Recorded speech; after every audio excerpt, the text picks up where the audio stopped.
Selamat pagi Bapak Ibu Saudara-saudara yang diberkati oleh Tuhan. Ketika kita diperkenankan untuk menapaki hari yang baru, maka mari memulainya dengan merenungkan bagian firman Tuhan yang pada pagi hari ini, hari Sabtu tanggal 8 Agustus 2020, terdapat dalam kitab Filipi pasalnya yang keempat, ayatnya yang pertama.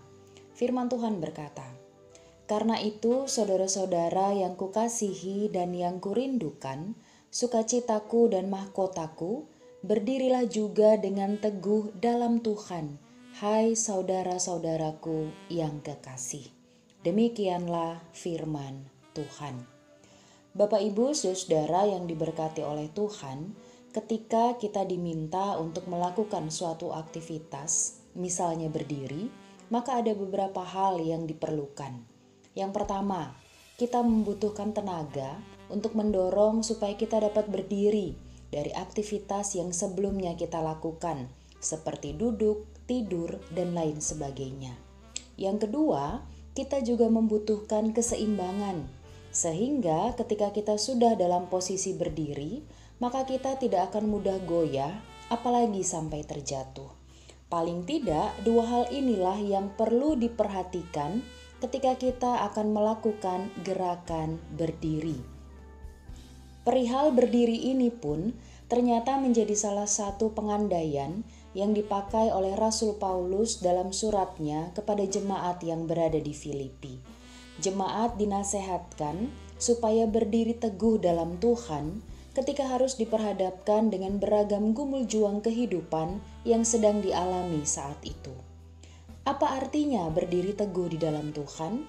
Yang pertama, menjadikan Tuhan sebagai tenaga penggerak utama yang memampukan kita untuk tetap berdiri di antara beragam gumul juang kehidupan. Jadi, orang percaya tidak jatuh rebah dengan pergumulan yang ada, melainkan berdiri di antara pergumulan itu karena Tuhan sebagai penggeraknya. Yang kedua, menjadikan Tuhan sebagai kekuatan utama yang dapat menyeimbangkan kehidupan kita, sehingga orang percaya tidak mudah diombang-ambingkan oleh gumul juang kehidupan, namun dapat tetap berdiri teguh dan mengatasi beragam pergumulan. Bapak Ibu, saudara-saudara yang diberkati oleh Tuhan, mengawali hari baru yang Tuhan percayakan bagi setiap kita, mari pastikan bahwa kita berdiri teguh dalam Tuhan dan siap menghadapi gumul juang di sepanjang hari ini dengan pertolongan Tuhan. Yakinlah, Tuhan akan mengokohkan setiap orang yang berdiri teguh di dalamnya. Tuhan Yesus memberkati kita sekalian. Amin. Mari kita berdoa.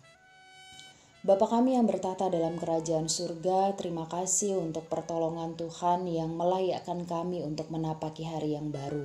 Bahkan ketika pagi ini kami boleh disapa oleh kebenaran firman Tuhan, maka mampukan kami untuk menjadi pribadi-pribadi yang terus menjadikan Tuhan sebagai penggerak utama dalam kehidupan kami dan memampukan kami untuk tetap berdiri di antara beragam gumul juang kehidupan. Bahkan tolonglah kami supaya sebagai orang percaya kami tidak mudah diombang-ambingkan oleh gumul juang kehidupan, namun dapat tetap berdiri teguh dan mengatasi beragam pergumulan. Kami yakin dan percaya ketika kami menjalani kehidupan ini, bahkan hari baru yang Tuhan percayakan dengan berdiri teguh di dalam Tuhan, maka Engkaulah Tuhan yang akan mengokohkan tiap langkah kami dan memampukan kami tampil menjadi pribadi-pribadi yang boleh mengatasi beragam pergumulan hidup karena pertolongan Tuhan. Dalam nama Tuhan Yesus kami berdoa. Amin. Selamat berkarya Bapak Ibu saudara-saudara yang diberkati oleh Tuhan. Mari mengingat bagian firman Tuhan ini dan menjalani hari yang baru dengan tetap berdiri teguh di dalam Tuhan. Tuhan Yesus memberkati kita sekalian.